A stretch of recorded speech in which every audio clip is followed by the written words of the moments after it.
ce deuxième jour, nous allons parler d'être affermi. Jésus dit, je vous ai établi. C'est le même mot qui est défini par établi aussi. Donc que vous soyez établi, ou que vous soyez ferme, ou que vous soyez planté, ou que vous soyez enraciné, c'est le même mot. Et ça veut dire surtout que la manière dont vous êtes, il ne peut jamais avoir encore de changement. Le même mot a été utilisé dans la vie de Pharaon dans la Bible. Lisons Genèse au chapitre 41, verset 32. Ici, c'est Joseph qui parle à Pharaon. Et il lui dit, si Pharaon a vu le songe se répéter une seconde fois, c'est que la chose est arrêtée de la part de Dieu et que Dieu se hâtera de l'exécuter. Donc la chose est arrêtée de la part de Dieu, c'est-à-dire c'est affermi, c'est-à-dire c'est établi. On ne peut pas encore changer ça. Rien ne peut encore changer ça. Et cette année, de la même manière dont Dieu établit ce qu'il veut faire, il ne le change pas. Ce qu'il a résolu de faire dans nos vies, il ne le changera pas. Et il veut que nous aussi, nous ne changeons pas. Comme le plan de Dieu ne change pas, toi qui es le projet accompli de Jésus, toi aussi tu ne changeras pas. Je le dis au nom de Jésus. Je le dis au nom de Jésus. Alléluia. Alléluia. Mais quelqu'un peut dire, qu'est-ce qui me prouve que je ne changerai pas? Quelle est la preuve que ce que Dieu a dit, ça ne changera pas? Parce que plusieurs fois on a prophétisé sur moi, plusieurs fois on a prié pour moi, plusieurs fois on m'a fixé des temps, des dates, des heures, des jours où la promesse de Dieu devait s'accomplir sur ma vie. Si Pharaon a vu le songe se répéter une seconde fois, c'est que la chose est arrêtée de la part de Dieu. Que la chose ne peut pas encore être annulée de la part de Dieu. C'est la vie là que Dieu nous promet cette année. Ça ne changera pas au nom de Jésus. Ça ne changera pas au nom de Jésus. Parce que, peuple de Dieu, depuis que Dieu a établi les mots, est-ce qu'il y a un jour le vent a déplacé un montagne? Parce que ça a été arrivé une fois. Si Dieu établit la montagne qui n'est pas vivante, qui n'est pas de l'Esprit de Dieu, et que ça ne bouge pas, comment est-ce que toi tu penses que tu peux être cette année déplacé et que les projets de Dieu vont changer dans ta vie? Il dit les montagnes entourent Jérusalem. C'est de la même manière que l'Éternel entoure ceux qui se confie en lui. Ça montre que avant que tu sois bouché, avant que tu sois chancelé, il faut d'abord faire bouger celui qui t'entoure. Et celui qui t'entoure, il est affermi. Et toi aussi tu seras affermi. Alléluia. Il a établi, par exemple, le royaume de David. Il est arrivé que certains enfants de David sont passés à côté. Ils ont commencé à vivre la vie que la famille royale ne devait pas mener. Salomon s'est donné à l'idolâtrie. Joachim s'est livré à l'ennemi. Mais Dieu a toujours gardé la royauté de David. Ce qui veut dire que nous aussi nous pouvons être fixés, nous pouvons être fermes, nous pouvons être établis, nous pouvons être affermis tout le long de l'année. D'ailleurs, il y a plein de promesses qui concernent les enfants de Dieu. Par exemple, il est écrit dans 2 Corinthiens chapitre 1 verset 21, celui qui nous affermit avec vous en Christ, c'est Dieu. Ça veut dire que le chrétien est affermi en Dieu. Dieu t'a affermi déjà. Et comment tu peux faire pour matérialiser ça? Comment faire sortir cela du spirituel dans le charnel? C'est ce que Dieu va nous enseigner ce soir. Et nous croyons fermement qu'à partir d'aujourd'hui jusqu'à la fin de l'année, toi-même tu verras que tu es établi. que tu es établi comme la montagne de Sion. Que cela te soit accompli au nom de Jésus. Alléluia. Amen. Comment pouvons-nous comprendre que nous sommes établis, affermis? Il faut d'abord savoir de quelle alliance nous nous appartenons. C'est la première chose. Il faut comprendre quelle est l'alliance à laquelle nous nous appartenons. Parce que nous savons que dans la Bible, il y a deux grandes alliances. Il y a l'ancienne alliance, il y a la nouvelle alliance. Maintenant, l'affermissement par Dieu n'est pas la même qu'on soit dans l'ancienne ou qu'on soit dans la nouvelle. Prenons d'abord l'ancienne alliance. Dieu a choisi un peuple pour lui, un peuple qu'il a établi pour être à lui et qui doit porter son nom. C'est le peuple d'Israël. Depuis que Dieu a choisi ce peuple, il a abandonné son Dieu. Mais son Dieu ne l'a jamais abandonné. Amen. Amen. Amen. Paul pose la question dans Romains au chapitre 11, verset 1. Dieu a-t-il rejeté son peuple qu'il a connu d'avance? La réponse est loin de là. Chas vechali. En hébreu, chas vechali, ça veut dire c'est impensable. On ne doit même pas imaginer ça. Pourquoi nous ne devons jamais imaginer que Dieu a rejeté le peuple d'Israël? Parce que Dieu l'a établi. C'est parce que Dieu a pris une résolution qui ne peut pas lui-même changer encore. Ça, c'est dans l'ancienne alliance. Lisons 2 Samuel chapitre 7, verset 16. 2 Samuel chapitre 7, verset 16. Ta maison et ton règne sera pour toujours assuré. Ton trône sera pour toujours affermi. Amen. C'est ce qu'il a dit. Et nous voyons que malgré toutes les bêtises des enfants d'Israël, tous les égarements des enfants de David, ce que Dieu a établi est toujours établi. Ça ne change pas, ça ne changera pas, parce que c'est Dieu qui l'a établi. Et Jésus dit, et je vous ai choisi, je vous ai établi, comme il a été fait dans la vie des enfants d'Israël. Maintenant, le problème, c'est lorsque vous êtes établi peuple de Dieu, et demeurez aussi devant la face du Seigneur. C'est là le problème de l'ancienne alliance. Alléluia. Amen. L'ancienne alliance est conditionnelle par rapport à la présence de Dieu, de celui qui est affaibli. Quand Dieu t'établit, il ne t'abandonnera pas. Mais quand tu n'extériorises pas cet affermissement, tu es toujours établi, mais tu ne vivras pas dans sa présence. C'est pourquoi, quand le peuple d'Israël abandonne Dieu, quand le peuple d'Israël se donne à n'importe quelle vie, Dieu les chasse de la terre d'Israël. Il les envoie parmi les nations.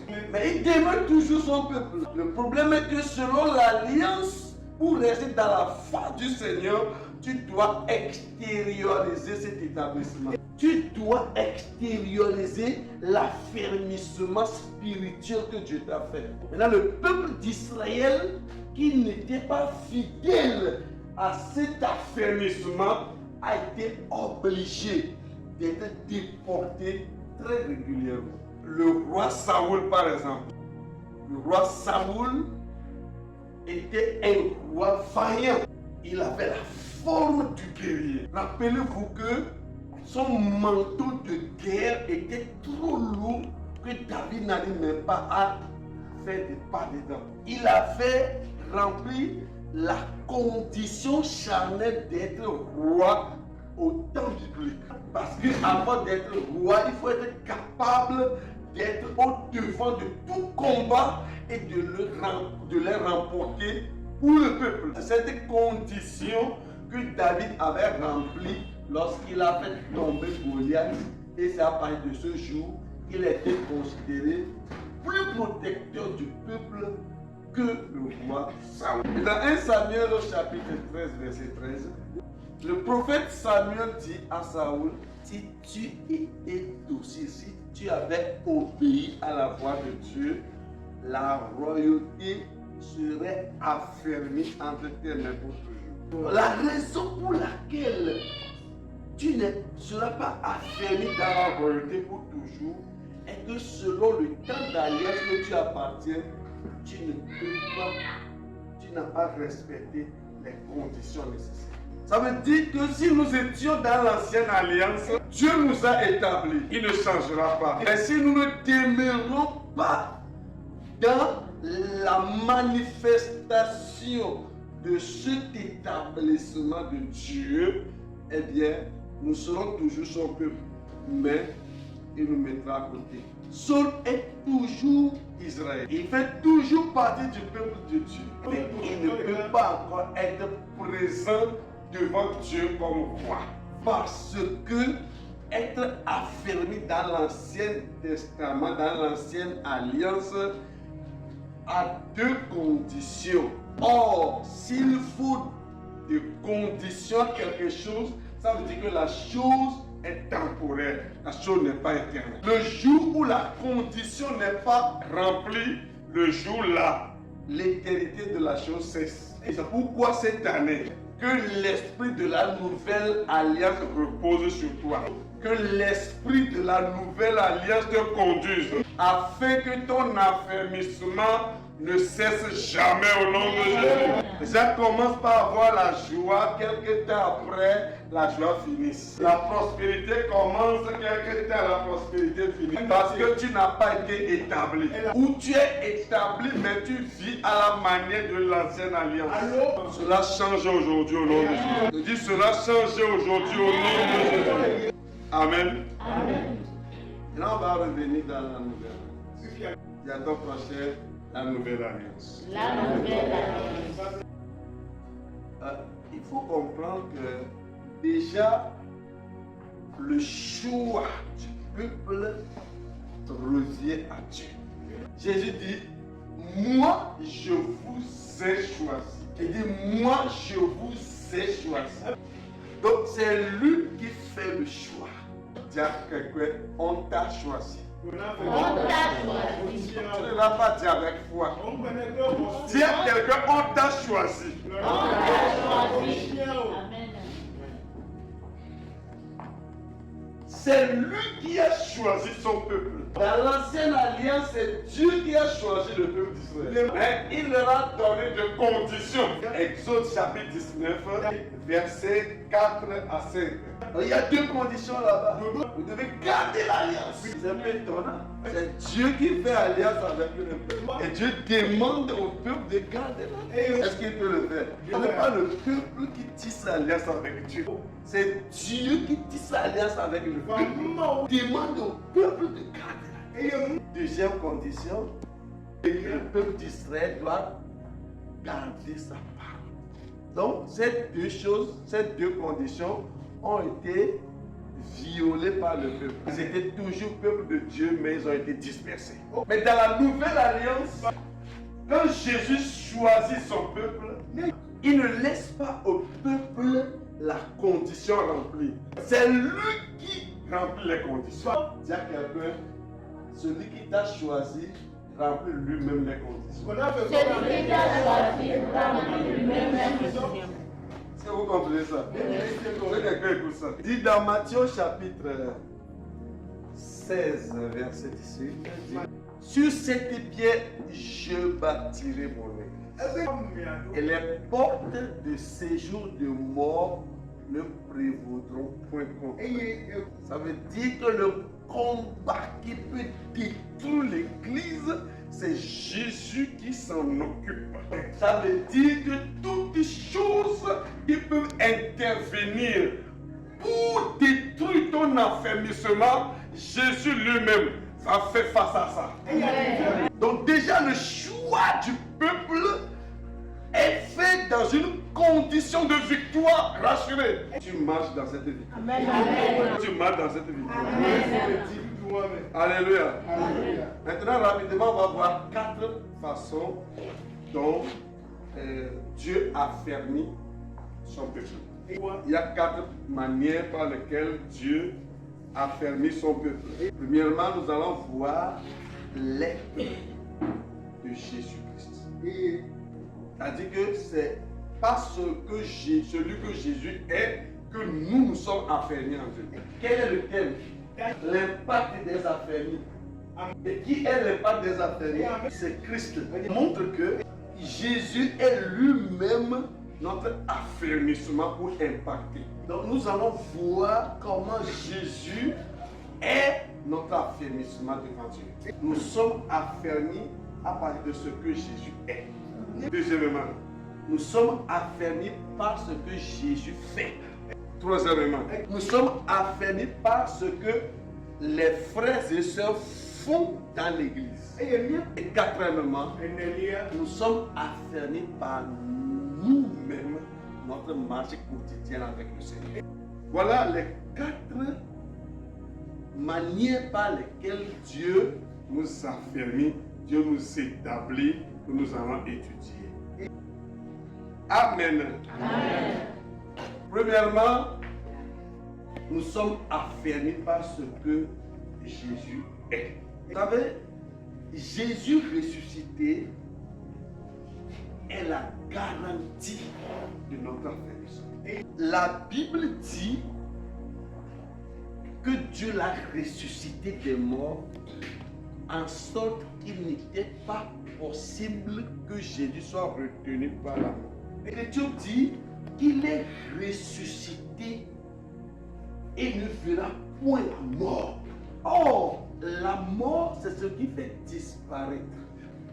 Suivez-moi. La mort, c'est ce qui fait disparaître. Donc, si la vie d'une personne connaît la puissance de la résurrection, ce qu'il devient ne change jamais. Ce qu'il devient inchangeable. Donc, la résurrection de Jésus est la clé par laquelle notre affermissement ne trompera jamais. Parce qu'il est ressuscité. Tous ceux qui sont en lui sont ressuscités avec lui. Amen. Donc s'il est établi à quelque part, nous sommes établis là-bas. Ta vie est établie au nom de Jésus. Dis ta vie est établie au nom de Jésus. Alléluia. Amen. Allons encore plus loin. Lisons un texte dans l'Ancien Testament. On va essayer de comprendre. 2 Samuel au chapitre 7, verset 26. Il est dit que ton nom soit à jamais glorifié. Et que l'on dise, l'Éternel des armées est le Dieu d'Israël. Et la maison de ton serviteur David soit affermie devant toi. La maison de David, ton serviteur, soit établie devant toi. C'est-à-dire, quand le peuple d'Israël est établi, le peuple d'Israël est établi en tant que peuple de Dieu, et ça ne changera pas. Même, il peut quitter la face de Dieu pour aller parmi les nations. Il demeure famille de Dieu.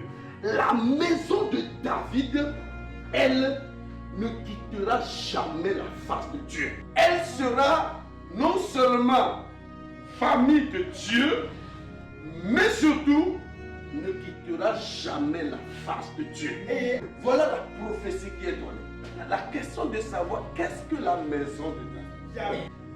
La maison dans la Bible, on l'appelle également la tente. Et quand nous lisons très bien 2 Corinthiens chapitre 5 à partir du verset 1, voyons que la tente, c'est le corps de Dieu. Jésus dit, quand quelqu'un prie, doit entrer dans la chambre. Et il entre dans le lieu sécurisé. Nous savons que la chambre dont parle Jésus, c'est à l'intérieur de l'homme. Là, quand la Bible parle de la tente ou de la maison de David, il s'agit de quelqu'un qui qui va porter les promesses de David en lui pour l'accomplir. Ça veut dire que cette prophétie annonce qu'un jour la maison de David sera détruite et quand elle sera rebâtie, elle ne disparaîtra jamais encore devant la face de Dieu. C'est cette compréhension que Pierre avait dans Actes au chapitre 15, verset 16. Actes au chapitre 15, verset 16. Il dit: après cela, je reviendrai et je relèverai de sa chute la tente de David. J'en réparerai les ruines et je la redresserai. Amen. Alléluia. Amen. Donc, quelle est la maison de David? Comment elle s'appelle? Comment s'appelle la maison de David? Cette maison qui était en ruine, qui a été relevée. C'est quoi la maison de David? La maison de David, c'est Jésus. C'est lui qui va mourir et que tu vas relever au troisième jour. La maison de David, c'est le Christ. Ce qui veut dire que quand Christ va ressusciter, il sera éternellement devant Dieu. Et ceux qui croiront à lui aussi seront éternellement devant Dieu. C'est pourquoi il est écrit. Étant monté en haut, il a amené des captifs. Il est aussi écrit que nous sommes ressuscités ensemble avec lui et que nous sommes assis dans les lieux célestes en Jésus-Christ. Donc tant que Jésus est devant Dieu, c'est nous qui sommes devant Dieu. Donc est-ce qu'un jour nous pouvons quitter la face de Dieu? Notre départ de la face de Dieu doit être le départ de Jésus. Donc celui qui croit en Christ demeure devant Dieu en Jésus. C'est-à-dire tu demeures devant Dieu en Christ. C'est pourquoi c'est Christ qui est notre affermissement. Au fait, je suis affermi. En vérité, pas par moi, par quelqu'un. Quand Dieu veut voir si je suis affermi, il verra la position de Christ. Parce que ma foi me met en Christ. En sorte que si Dieu veut me voir, il va regarder Christ. Et il me voit là-bas. Et je suis devant Dieu. Alléluia. Amen. Et à tout moment, si Dieu veut voir celui qui croit en lui, c'est en Jésus qu'il voit. Il le voit là-bas. Et comme Jésus est éternellement avec lui, toi aussi tu es éternellement avec lui. C'est pourquoi tu peux affirmer avec confiance que Christ est ton affermissement. Je suis affermi parce que Christ est affermi. Ce que Christ fait à la droite du Père, c'est ce que moi et toi aussi nous allons faire. Alléluia. Amen. Donc, vous êtes affermi parce que Christ est toujours et éternellement devant la face. Je veux que vous reteniez ça. Chacun retient ça. Je suis affermi parce que Christ est affermi. Je suis éternellement devant Dieu parce que Christ est éternellement devant Dieu. Jamais Dieu ne regardera son fils et ne me verra plus. S'il voit son fils, c'est nous qui le verrons. S'il voit son fils, c'est nous qui le verrons. Que quelqu'un dise à son prochain, je suis dans la face du Seigneur. Je suis dans la face du Seigneur. Dis à quelqu'un, je suis affermi dans la face du Seigneur. Je suis affermi dans la face du Seigneur. C'est la vérité. Amen. Tu ne dis pas quelque chose en l'air, tu dis la vérité. Amen. Que cette année tu le vives dans la pratique. Amen. Alléluia. Amen. Deuxièmement, Jésus, par son œuvre, nous a fait. À partir de ce qu'il fait, nous a fait. Par exemple, par la grâce de Dieu, Jésus nous a fait. Par la parole de Dieu, Jésus nous a fait. Par sa présence chaque fois dans nos vies, il nous a fait. Dans les révélations, il nous a fait. Combien n'étaient pas découragés de l'Église? Mais quand le Seigneur les a visités, ils sont revenus beaucoup plus forts qu'avant. Donc c'est lui qui nous a fermés. Que cette année, tout fidèle fait confiance à celui qui peut l'affermir. Alléluia. Amen. Amen.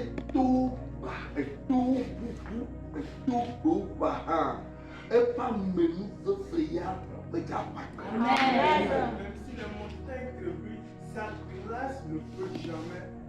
C'est quand même. La Bible dit que c'est Dieu qui affermi les montagnes. Et les prophètes disent que s'il arrive que ces montagnes chancellent, sa grâce pour nous ne chancelera jamais. Or, nous sommes établis en Dieu par la grâce. Si ce avec quoi nous sommes établis ne peut pas chanceler, ne peut pas être bougé, est-ce que c'est nous qui bougerons? Donc en Dieu, Jésus a pourvu tout ce qui peut nous maintenir dans sa présence. Il nous adresse une foi, il nous adresse une vocation céleste. Et il nous donne la parole nécessaire. Il met aux côtés de nous des hommes et des femmes de Dieu. Lui-même combat nos ennemis pour nous. En sorte que cette année, si nous lui faisons confiance, nous ferons que rien ne peut nous bouger. Est-ce que je peux prophétiser? Tu ne seras jamais affaibli tout le long de l'année parce que quelqu'un t'a établi. Je confesse, décrète et déclare que tu es affermi pour toujours. Parce que Jésus œuvre jusqu'aujourd'hui pour que tu sois toujours affermi. Il intercède, il envoie l'esprit pour te conduire. Restez affermi au nom de Jésus. Amen. Amen. Troisièmement, nous sommes affermis à travers les frères et sœurs. Écoutez-moi. Je suis là pour que tu ne tombes pas. Tu es là pour que je ne tombe pas. Pour nous garantir la sécurité dans notre affermissement, il nous a appelés dans une famille. Cette famille composée des fidèles ayant chacun son don, son ministère, son appel, son onction pour la protection mutuelle entre nous. Qu'est-ce qu'il a dit dans Luc? Il dit à Pierre, Pierre, tu vas tomber. J'ai prié, intercédé, mais tu vas toujours tomber. On ne peut pas annuler ça. Tu vas me renier, tu vas tomber. Mais selon ma prière, tu vas te relever. Amen. Tu vas revenir. Amen. Et quand tu seras revenu, affermis tes frères. Vous savez ce que ça veut dire?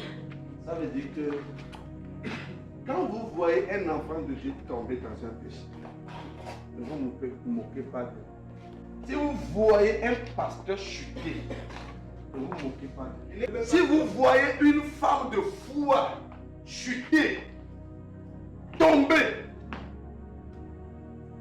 dans la boue du péché, son nom est sur les réseaux sociaux, ne faites pas partie de ceux qui vont le dénigrer. Parce que c'est impossible que Pierre ne tombe pas. C'est possible, on ne peut pas annuler ça. J'ai prié pour lui, j'ai prié pour toi. Et tu vas tomber. Parce que quand tu vas revenir, tu vas avoir de l'expérience pour savoir relever les autres. Pour que quand quelqu'un va tomber, tu puisses le relever. Quand tu te seras converti, affermis tes frères. Affermis tes frères. Par ton expérience, tu peux comprendre mieux les choses et aider tes prochains à ne pas tomber. Donc Jésus nous donne les frères et sœurs dans le but que nous restons debout. Dis à ton prochain, à cause de moi, tu ne tomberas pas. À cause de moi, tu ne tomberas pas. Dis à ton prochain, à cause de toi, je serai affermi. À cause de toi, je serai affermi. C'est ça le plan de Dieu. Amen. Amen. Parce que nous sommes faits l'un pour l'autre. La Bible dit que certains ils sont le bras, d'autres sont le pied, d'autres ils sont le tête. On est membres. Nous constituons le même corps. Moi, ça m'énerve de voir sur des réseaux sociaux un pasteur en difficulté, un homme de Dieu en difficulté, et que des chrétiennes viennent pour enfoncer le clou dans sa plaie. Ça n'arrivera pas dans cette vie. Amen. Ça n'arrivera pas dans cette vie. Amen. Romains chapitre 1 verset 11. Romains chapitre 1 verset 11. On dit, je désire venir vers vous pour vous communiquer un don spirituel afin que vous soyez affermis. Donc l'affermissement des Romains dans la chair, l'affermissement des Romains dans ce monde physique, la clé est dans la main de Paul. Le don qu'il faut est en Paul. Donc chacun de nous, pour que tu sois affermi, il y a un don qui est dans l'autre qui peut te maintenir. Jésus dit, je vous établis un don pour être de vous est en quelqu'un d'autre. Amen. Je veux que véritablement du fond du cœur de quelqu'un, tout vers ton prochain et dis-lui, j'ai besoin de toi cette année. J'ai besoin de toi cette année. Amen. Alléluia. Amen. C'est sérieux. Que ça ne soit pas une parole. Peuple de Dieu, nous avons besoin les uns des autres. Hein? Tu as besoin de lui. Il a besoin de toi. Elle a besoin de toi. Tu as besoin d'elle. Chacun a besoin de son prochain. C'est pas que la personne monte sur lequel vous prêchez que seulement tu as besoin de lui. Sache que chacun a besoin de son prochain. Moi, j'ai besoin de toi. Toi, tu as besoin de moi. Et nous serons tous enfermés. Au nom de Jésus. Quatrièmement, toi-même, tu peux te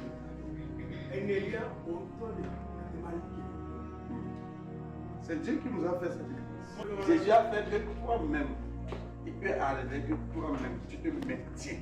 Donc tu te maintiens toi-même. Et Paul a dit quelque chose. Philippiens chapitre 4, verset 13. Il dit, je peux tout. Pas celui qui me fortifie. Je peux tout. Pas celui qui me fortifie. Regardez ce qui est écrit dans Ésaïe chapitre 63. Le prophète voit quelqu'un seul faire un combat que le peuple devait faire. Ésaïe voit un homme qui fait un combat que toute une armée devait faire. Il était en vêtements blancs, mais le vêtement était mouillé, était souillé du sang. Et la personne marchait avec fierté, avec assurance. Il n'a peur de rien. Il marche sur les gens. Il marche sur les ennemis. Il les renverse. Il ne comprend pas. C'est écrit. Il dit, qui est celui qui vient de Bosra? Qui est celui qui vient de Bosra? Qui est celui qui se renferme dans la puissance de sa force? Il n'a pas besoin d'aide. Cet homme que Isaïe a vu, il s'appelle Jésus. Amen. Et ce Jésus, qui seul a vaincu la mort, Satan, le péché, les démons, les malédictions, il a tout vaincu lui seul. Il déploie la même puissance en nous qui croyons. Donc ne dis jamais je suis faible cette année. Tu es fort. Dis à ton prochain, je suis fort. Dis à toi-même, je suis fort. C'est en vérité, tu es fort. Tu es fort. Et la force que tu t'as donnée, tout le monde le fera en manifestation cette année. Que soit cette gloire. Dis Amen.